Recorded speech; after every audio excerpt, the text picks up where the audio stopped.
গতকালকে বাংলাদেশের এক কুখ্যাত বক্তা গিয়াসউদ্দিন তাহেরি, তো যাই হোক, রাজপথে কোনো এক বিষয় নিয়ে জাস্তে জুলুস নিয়ে মিছিল করবে, সেই জন্য রাস্তায় মিছিল করছে। সাংবাদিকদের সামনে এক পর্যায়ে কথা বলতে গিয়ে বলে যে কোনো দলিল প্রমাণের দরকার নাই, শুধু মোহাব্বতে আমরা মিছিল করব। যার দ্বারা আপনি সবকিছু পাইলেন, তার আগমনে আনন্দ উল্লাস করা, জাস্তে জুলুস করা এবং নাত রাসূল করা, সানায়ে মুস্তাফা, আসমতে মুস্তাফা, শানে মুস্তাফা, নাতে মুস্তাফা, নবীর সম্মান করা, এটা দলিলের ব্যাপার না, এটা হলো মহব্বতের ব্যাপার। দলিল না দিতে পেরে গতকালকে তাহিরি হুজুর, কথিত তাহিরি হুজুর বলেছে কোনো দলিল নাই, কিন্তু মহব্বতের টানে আমরা এই কাজ করি। আমি যদি এই কথা বলি যে 1 ঘন্টার জন্য মহব্বতের টানে আপনার বউকে আমি চাই, বৈধ হবে?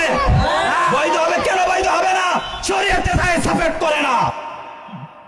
দেখলাম এক আলেম, সম্ভবত ব্রাহ্মণবাড়িয়া বাড়ি, তিনি মারাত্মক একটা জবাব দিয়েছেন যে কোনো দলিল প্রমাণ ছাড়া শুধু মোহাব্বতে যদি কাজ করা জায়েজ হয়, তাহলে আগামীকাল তাহিরির বউকে আমি মোহাব্বত করে 1 ঘন্টার জন্য আমার বাসায় নিয়ে আসবো।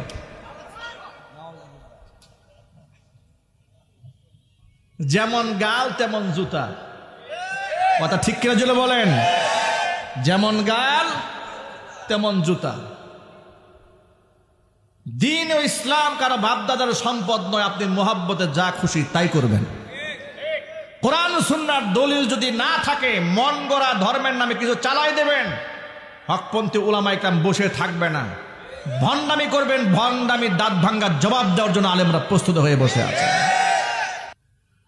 আমার ভাইয়েরা, বেদাতের ব্যাপারে খুব সাবধানতা অবলম্বন করতে হবে। নবী করিম সাল্লাল্লাহু আলাইহি সাল্লাম বলেছেন, আলা ইন্না কুল্লা বিদআতিন দালালা ওয়া কুল্লা দালালাতিন ফিন্নার। প্রত্যেকটা বেদাতি গুমরাহি, আর প্রত্যেকটা গুমরাহির স্থান হলো জাহান্নাম। আল্লাহ রাসূল আমাদের জন্য যতটুকু নিয়ে এসেছেন আমরা ততটুকুনি পালন করবো, আমরা বলি ইনশাআল্লাহ। আপনি যদি না নবী করিম সাল্লাল্লাহু আলাইহি সাল্লামের জন্মদিবস উপলক্ষে কিছু করতে চান, দেখি আমরা একটু হাদিস খুঁজে রাসূল তার জন্মদিবস উপলক্ষে কিছু করেছেন কিনা একটু আমরা একটা তল্লাশি দেই, দেখি হাদিসে কি পাওয়া যায়। নবী করিম সাল্লাল্লাহু আলাইহি ওয়াসাল্লাম রোজা রাখতেন প্রত্যেক সোমবার দিন। রোজা রাখার পরে সাহাবায়ে কেরাম প্রশ্ন করলেন, ইয়া রাসূলুল্লাহ, এই দিন আপনি কেন রোজা রাখেন? হুজুর জবাব দিয়ে বলেন, হাদা ইয়াউমুন বুলিতু ফিহি। এটা হচ্ছে সেই দিন যেদিন আমি দুনিয়াতে আমি জন্ম হয়েছি, দুনিয়াতে আমি ভূমিষ্ঠ হয়েছি। এই দিনে আমি রবের শুকরিয়া আদায় করে এই দিন রোজা রাখি। একটু সুবহানাল্লাহ বলতে হবে না? আল্লাহ নবী সাল্লাল্লাহু আলাইহি ওয়াসাল্লাম এটা বাৎসরিকভাবে উদযাপন করেননি, প্রতি সপ্তাহে সোমবারে রোজা রেখেছেন। এটা নবীজি সাল্লাল্লাহু আলাইহি ওয়াসাল্লামের জন্মদিবস পালন করার সুন্নাহ। আপনার যদি পালন করতে মনে চায় তো আপনি খিচুড়ির আয়োজন করেন কেন? রোজা রাখেন। কথা বলে না কেন? রোজা রাখতে কষ্ট হয়, বিরিয়ানি খাইতে মজা লাগে, মজার ইসলাম গ্রহণ করেন। শুধুমাত্র বিরিয়ানির ইসলাম গ্রহণ করলে হবে না, তিহারির ইসলাম গ্রহণ করলে হবে না, রক্তক্ষয়ী কারবালার ময়দানের ইসলামটাও গ্রহণ করতে হবে, উহুদের ময়দানের ইসলামটাকে ফলো করতে হবে, বদর প্রান্তের ইসলামকে ফলো করতে হবে, ঘর ছাড়ার ইসলাম, বাড়ি ছাড়ার ইসলামকে ফলো করতে হবে, গালমন্দ খাওয়ার ইসলামও আপনাকে গ্রহণ করতে হবে। এমন ইসলাম গ্রহণ করেছেন বলে আমাদের হুজুর এত বড় বুজুর্গ, সবাই তারে মহব্বত করে, নামাজি বেনামাজি, আস্তিক নাস্তিক, হিন্দু বৌদ্ধ খ্রিস্টান সব আছে না নাই? এই পীর আছে না নাই দেশে?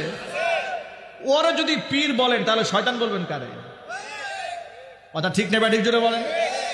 যে পীরের উপরে নাস্তিকও খুশি, রাম খুশি, বাম খুশি, যে আলেমের উপরে হাসিনাও খুশি, মেননও খুশি, ইনু খুশি, আল্লাহর কসম আল্লাহি রাব্বিল কাবা, ও আলেম নয়, ওর চেয়ে বড় জালেম পৃথিবীতে নাই। আপনি কোথায় পাইলেন এত উন্নত আখলাক?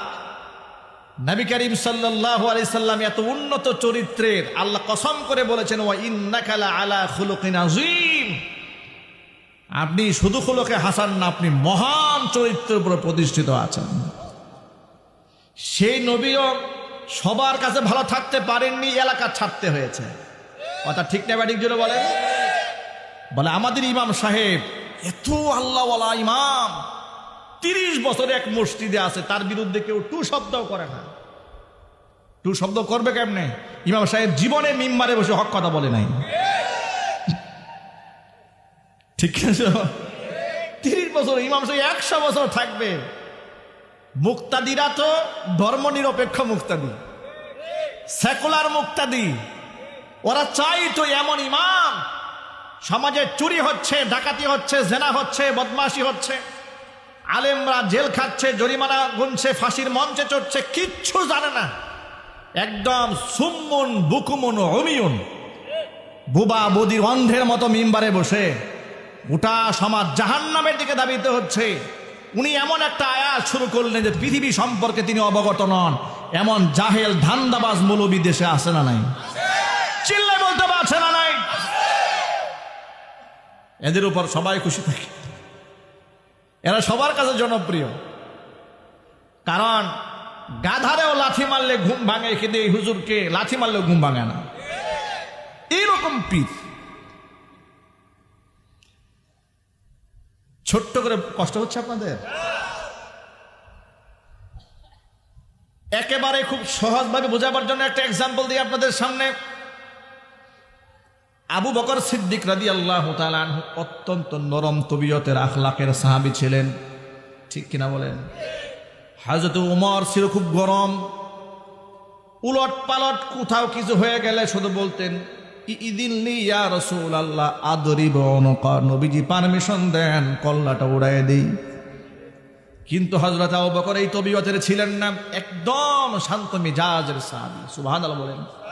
আবু বকর এবং উমর উভয় আমাদের জন্য আদর্শ। সুবহানাল্লাহ বলুন। উভয় আমাদের জন্য আদর্শ। উভয়ের আদর্শকে ফলো করার জন্য আল্লাহ নবী আমাদেরকে হুকুম করেছেন। আল্লাহ নবী বলেছেন আলাইকুম বিসুন্নতি ওয়া সুন্নাতিল খুলাফাইর রাশিদিন আল মাহদিয়্যিন আদু আলাইহা বিন নওয়াজিদ আও কামা ক্বালা আলাইহিস সালাতু ওয়াস সালাম। হুজুর বলেছেন আমার আদর্শকে যেভাবে তোমরা একরায় ধরবে, আমার পরবর্তী খলিফা যারা হবে খোলাফায়ে রাশিদিন, তাদের আদর্শ গ্রহণ করবে। শুধুমাত্র হালকা পাতলা গ্রহণ করলে হবে না, মারির দাঁত দিয়া কামড়ায় ধরবে। এর মানে হচ্ছে আবু বকর আমাদের জন্য আদর্শ, উমর আমাদের জন্য আদর্শ। সিদ্দিক রাদিয়াল্লাহু তাআলা আনহু মদিনার রাস্তা দিয়ে হেঁটে যাচ্ছেন, এমন সময় এক ইহুদি পণ্ডিত, তার নাম ফানহাস বিন আজুরা, ইহুদি বলয়ে বসে ইহুদি ছেলেদেরকে তাওরাত কিতাবের তালিম দিচ্ছে। আবু বকর সিদ্দিক রাদিয়াল্লাহু তাআলা আনহু এই দৃশ্য দেখে রাগান্বিত হয়েছেন। ফানহাসকে ডেকে বলেছেন ফানহাস ওয়াইহাক ওয়াইলাক, ধ্বংস তোমার জন্য। একজন জ্ঞানী মানুষ হয়ে আল্লাহর নবী সাল্লাল্লাহু আলাইহি ওয়াসাল্লামের উপর ঈমান না এনে তুমি তাওরাত কিতাবের তালিম দিচ্ছ, তোমার জন্য ধ্বংস অনিবার্য। কারণ ইহুদি পণ্ডিত যারা, আলেম যারা, নবীজি সাল্লাল্লাহু আলাইহি ওয়াসাল্লামকে তারা এমন ভাবে চিনতে পারত যেমন নিজের সন্তানকে তারা চিনতে পারে। এটা আমার বক্তব্য নয়, স্বয়ং আল্লাহ পাক কোরআনে নিজে বলেছেন। আল্লাহ বলছেন আল্লাযীনা আতাইনাহুমুল কিতাবা ইয়ারিফুনাহু কামা ইয়ারিফুনা আবনাআহুম, যাদেরকে আমি কিতাব দিয়েছি পূর্ববর্তী আহলে কিতাব যারা, তারা আমার নবীকে এমনভাবে চিনবে যেমন নিজের সন্তানকে চিনতে তাদের ভুল না হয়। অন্ধ ব্যক্তির সামনে নিজের সন্তান এলে অন্ধ ব্যক্তিও চিনতে পারে। মায়ের সামনে মাকে যদি চোখ বেঁধেও রাখেন, সন্তানের গায়ের ঘ্রাণ শোকা মাত্র মা নিজের সন্তানকে চিনতে পারে। ঠিক কিনা জোরে বলেন? বাচ্চাও দেখবেন মায়ের গায়ের ঘ্রাণ এমনভাবে চিনে। ছোট্ট ছোট্ট বাচ্চারা ঘুমাতে গেলে মায়ের উড়না বুকের সাথে জড়িয়ে ঘুমায় থাকে। সুবহানাল্লাহ পড়েন। সান্ত্বনা নাই, মায়ের গায়ের ঘ্রাণটাও এর কাছে মেশকে আম্বরে চাইতে মূল্যবান। তো নিজের সন্তানকে চিনতে যেমন কেউ ভুল করে না, ইহুদিরাও আমার নবীকে চিনতে ভুল করতো না। সুতরাং সেই ইহুদি আল্লাহর নবীর উপর ঈমান না এনে যে ইহুদিদেরকে তালিম দিচ্ছে। আবু বকর খুব রাগ হয়েছে। আবু বকর বলছে ওয়াইহাক, ধমক দিয়েছে। একথা শোনা মাত্র ইহুদি পণ্ডিত ফানহাস কি জবাব দিয়েছে শোনেন। ফানহাস জবাব দেয় বলে আবু বকর, তোমার আল্লাহ তো ফকির হয়েছে, তোমাদের আল্লাহ, তোমাদের ফকির আল্লাহর প্রতি আমাদের কোনো প্রয়োজন নাই। চিৎকার দেখা নাউজুবিল্লাহ। ফকিরটা কেন বলেছে একটা কারণ আছে। ইতোমধ্যে কোরআন মাজিদের সূরাতুল বাকারার একটা আয়াত নাজিল হয়েছে। আয়াতটা কি? মান যাল্লাযী ইউকরিদুল্লাহা কারদান হাসানান ফায়ুদাঈফাহু লাহু আদআফান কাসীরা।